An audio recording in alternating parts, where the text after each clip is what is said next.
Hello dears, ഇന്നിതാ ഗോതമ്പടയാണ് ഉണ്ടാക്കണത്. നമുക്ക് ആവശ്യമുള്ള സാധനങ്ങൾ എന്തൊക്കെയാണെന്ന് നോക്കാം. ഗോതമ്പടയ്ക്ക് ഗോതമ്പ് പൊടി വേണം. സാധാരണ നമുക്ക് ലൂസ് പൊടി മേടിക്കാൻ കിട്ടും. അതില്ലാത്തതുകൊണ്ട് നമ്മളിവിടെ ആശീർവാദിൻ്റെ പൊടിയാണ് യൂസ് ചെയ്തിരിക്കുന്നത്. പിന്നെ ശർക്കര, ഉണ്ട ശർക്കര ഉണ്ടെങ്കിൽ അതായിരിക്കും കുറച്ചും കൂടി നല്ലതെന്ന് തോന്നുന്നു. അതല്ല മറ്റേ സ്ക്വയർ ശർക്കരയാണെങ്കിൽ അതെടുക്കാം. പിന്നെ നാളികേരം ചിരകിയത്, ചിരകാൻ പറ്റാത്തവർക്ക് ചിരവയൊന്നും ഇല്ലയെന്നുണ്ടെങ്കിൽ മിക്സിയിൽ അതൊന്ന് ജസ്റ്റ് കഷ്ണങ്ങൾ ക്രഷ് ചെയ്തിട്ടെടുക്കാം. പിന്നെ നമുക്ക് ഇലതാ വാട്ടിയെടുക്കണം. അടുപ്പില്ലാന്ന് വിചാരിച്ച് വിഷമിക്കുകയും വേണ്ട, ഗ്യാസിൽ നല്ല ഈസി ആയിട്ട് വാട്ടിയെടുക്കാം. പിന്നെ ഒരു നുള്ളുപ്പും പിന്നെ ഈ അട വേവിക്കാനുള്ളൊരു പാത്രമാണ് വേണ്ടത്. നമ്മൾ ആദ്യം മധുരത്തിൻ്റെ കൂട്ടാണ് ഉണ്ടാക്കണേ. ശർക്കരയും നാളികേരവും വെച്ചിട്ടാണ് ആ ഒരു കൂട്ട് ഉണ്ടാക്കണേ. ഇനി അതിനകത്തേക്ക് ഏലക്ക പൊടിച്ചതോ അങ്ങനെയൊക്കെ എക്സ്ട്രാ സംഭവങ്ങൾ ഇടണം എന്നുണ്ടെങ്കിൽ ഇടാം. അതൊക്കെ ഓരോരുത്തരുടെ ചോയ്സ്. പക്ഷെ നമ്മളിവിടെ നോർമലായിട്ടുള്ള ഒരു അടയാണ് ഉണ്ടാക്കണേ. ഇപ്പോൾ ഒക്കെ ആണെങ്കിൽ ശർക്കരയൊക്കെ പൊടിയായിട്ട് മേടിക്കാനൊക്കെ കിട്ടും. അങ്ങനെ വേണ്ടവർക്ക് അങ്ങനെ മേടിക്കാം. പിന്നെ ശർക്കര മാക്സിമം ഇങ്ങനെ ചിരണ്ടി എടുക്കുക. അതിൻ്റെ അധികം ഇങ്ങനെ കട്ടകൾ വരാത്ത രീതിയിൽ ചിരണ്ടി എടുക്കുക. പിന്നെ നല്ല കട്ടിയുള്ള ശർക്കരയൊക്കെ ആണെന്നുണ്ടെങ്കിൽ നമ്മൾ ചിരണ്ടി കൈയൊക്കെ ഒരു വഴിക്കാവും. പിന്നെ ഇതിൻ്റെ അളവൊന്നും എനിക്ക് പറയാൻ അറിയില്ല. നമ്മുടെ ഓരോരുത്തരുടെയും മധുരത്തിൻ്റെ കപ്പാസിറ്റി അനുസരിച്ചിട്ട് എടുക്കുക, റേഷ്യോ എന്നൊക്കെ എനിക്ക് പറയാൻ പറ്റുള്ളൂ. പായസത്തിനും അടയ്ക്കൊക്കെ മധുരം ഇല്ലെങ്കിൽ പിന്നെ എന്തിന് കൊള്ളാം എന്ന് ജനറലായിട്ട് പറഞ്ഞ് കേട്ടിട്ടുള്ളതുകൊണ്ട് കുറച്ച് മധുരം മുന്തി നിൽക്കുന്ന രീതിയിൽ തന്നെയാണ് ഈ പ്രാവശ്യം അട ഉണ്ടാക്കിയിരിക്കുന്നത്. അതായത് ശർക്കരയുടെ അളവ് നാളികേരത്തിൻ്റെ അല്ലെങ്കിൽ തേങ്ങയുടെ അളവിനേക്കാളും കുറച്ചും കൂടി കൂട്ടിയാണ് ഇട്ടുണ്ടായിരുന്നത്. എന്താണെന്ന് വെച്ചാൽ അമ്മയായിരുന്നു നാളികേരം ചിരകി തന്നെ. പിന്നെ അതിൻ്റെ പുറകെ ഇനി ഞാൻ ചിരകണല്ലോ എന്ന് ആലോചിച്ചപ്പം മധുരം കിടന്നോട്ടെ എന്ന് ഞാനും അങ്ങോട്ട് വിചാരിച്ചു. അപ്പോൾ ശർക്കരയും നാളികേരവും നന്നായിട്ട് കുഴച്ചെടുക്കുക. അതായത് ആ നാളികേരത്തിലേക്ക് ശർക്കരയുടെ അംശവും കൂടി നന്നായിട്ട് പറ്റുന്ന രീതിയിൽ രണ്ടും കൂടി നന്നായിട്ട് മിക്സ് ചെയ്തെടുക്കുക. സ്കൂൾ വിട്ട് വരുമ്പോൾ എനിക്കും ചേച്ചിക്കൊക്കെ വൈകുന്നേരങ്ങളിൽ അമ്മ ഇടയ്ക്കൊക്കെ ഉണ്ടാക്കി തരാറുണ്ടായിരുന്നു ഈ ഗോതമ്പട. അതുകൊണ്ടാണോ എന്ന് എനിക്ക് അറിഞ്ഞൂടാ.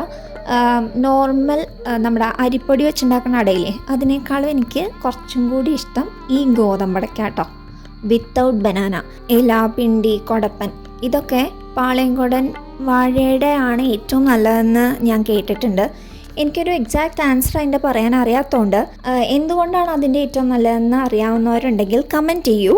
ആൻഡ് നമുക്ക് മാർക്കറ്റിലിപ്പം പലതിൻ്റെയും അവൈലബിൾ ആണ്, അത് വേറെ കാര്യം. ഇനി നമ്മുടെ അടുത്ത കൂട്ട് ഗോതമ്പ് പൊടി എടുത്തിട്ടുണ്ട്. അതിലേക്ക് ഒരു പിഞ്ച് ഉപ്പിട്ടുണ്ട്. ആ മധുരം ഒന്ന് ബാലൻസ് ചെയ്യാൻ വേണ്ടിയിട്ടാണ്.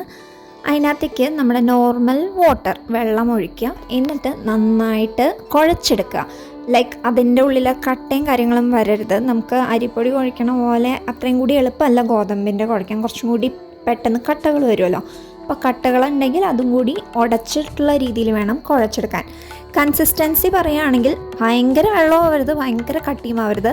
നമുക്ക് അറ്റ്ലീസ്റ്റ് നമുക്ക് കൈ കൊണ്ട് പരത്താൻ പറ്റണ ആ ഒരു കൺസിസ്റ്റൻസിയിൽ വേണം ഇത് കുഴച്ചെടുക്കാൻ. ഞാൻ നേരത്തെ പറയാൻ വിട്ടുപോയൊരു കാര്യമുണ്ട്. നാളികേരം അഥവാ തേങ്ങ നമ്മൾ മിക്സിയിലാണ് അടിച്ചെടുക്കണമെന്നുണ്ടെങ്കിൽ നമ്മൾ ലെഫ്റ്റിലേക്ക് തിരിക്കുമ്പോൾ ക്രം എന്ന് പറഞ്ഞൊരു സൗണ്ട് കേൾക്കണ സാധനമല്ലേ, അതൊരു 1 2 ഒക്കെ അടിച്ചാൽ മതിയായിരിക്കും. വല്ലാണ്ട് നമ്മൾ അരയ്ക്കണ പോലെ 1 2 3 ഇട്ട് അരച്ചെടുക്കണ പോലെ ഒന്നും ആവരുത്. കുറച്ചൊരു തരുതരുന്ന് തന്നെ നാളികേരം കിടക്കണതാണ് നല്ലത്. ഇനി നമ്മുടെ ഗോതമ്പിൻ്റെ മാവ് അഥവാ വീറ്റ് ബാറ്റർ വാട്ടിയ ഇലയിലേക്ക് കുറച്ചെടുത്തിട്ട് അത് ഒരു റൗണ്ട് ഷേപ്പിൽ പരത്തുക, ഏകദേശം നടുക്കായിട്ട്. പിന്നെ ഇലയുടെ സൈസും ഒക്കെ നോക്കിയിട്ട് വേണം നിങ്ങൾ അതിൻ്റെ ഏകദേശം ഒരു മിഡിലിൽ വേണം അത് പരത്താമെന്ന് മാത്രം. ഇലയുടെ സൈസ് വലുതായാലും ചെറുതായാലും വലിയ പ്രശ്നമൊന്നുമില്ല.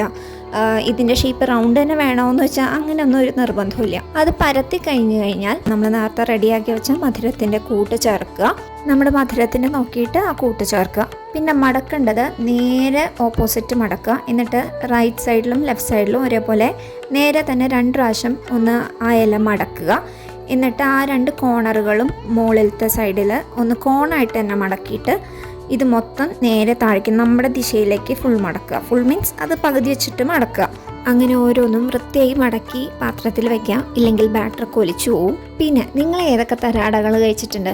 ഞാൻ അരിയുടെ അട, ഗോതമ്പട, പിന്നെ ചക്കട കഴിച്ചിട്ടുണ്ട്. പിന്നെ ഈ കറുവപ്പട്ടയുടെ ഇലയിൽ വെച്ചിട്ട് ചക്കട കഴിക്കാൻ ഒരു പ്രത്യേക ടേസ്റ്റാട്ടോ. വെന്തും കൂടി കഴിയുമ്പോൾ അതിൻ്റെ ഒരു ഫ്ലേവർ ഇങ്ങനെ കിട്ടും. പിന്നെ ഗോതമ്പട ഞാൻ അങ്ങനെ പരീക്ഷിച്ചിട്ടില്ല. എനിക്കൊന്ന് പരീക്ഷിച്ച് നോക്കണം എങ്ങനെ ഇരിക്കുമെന്ന്. അങ്ങനെ റോ അടയൊക്കെ അത് നമ്മുടെ പാത്രത്തിലാക്കി ഏകദേശം ഒരു 20 മിനിറ്റോളമൊക്കെ നന്നായിട്ട് വേവിക്കാനായിട്ട് വയ്ക്കുക. വെന്ത് കഴിഞ്ഞാൽ നമ്മുടെ ചുടുചുടാ അട റെഡി. ചൂടോടെ കഴിക്കണേക്കാളും ജസ്റ്റ് ഒന്ന് ചൂടാറിക്കഴിഞ്ഞാൽ കഴിക്കാനാണ് എനിക്കിഷ്ടം. എനിക്കതാണ് കുറച്ചും കൂടി ടേസ്റ്റി ആയിട്ട് തോന്നിയിട്ടുള്ളത്. പിന്നെ അത് ഫ്രിഡ്ജിൽ വെച്ച് പിറ്റേ ദിവസം കഴിക്കാൻ ഒരു പ്രത്യേക ടേസ്റ്റാണ്. സോ അതൊക്കെ ഉണ്ടായിരുന്നു. എനിക്കും അമ്മയ്ക്കും ഇടത്തേക്കും ഇത് കുറച്ച് മധുരം കൂടിപ്പോയി. പക്ഷേ അച്ഛനും ഡോത്തേട്ടനും ഇത് ഓക്കെ ആയിരുന്നു. അപ്പോൾ ഇത്രയുള്ള വീഡിയോ. ബൈ.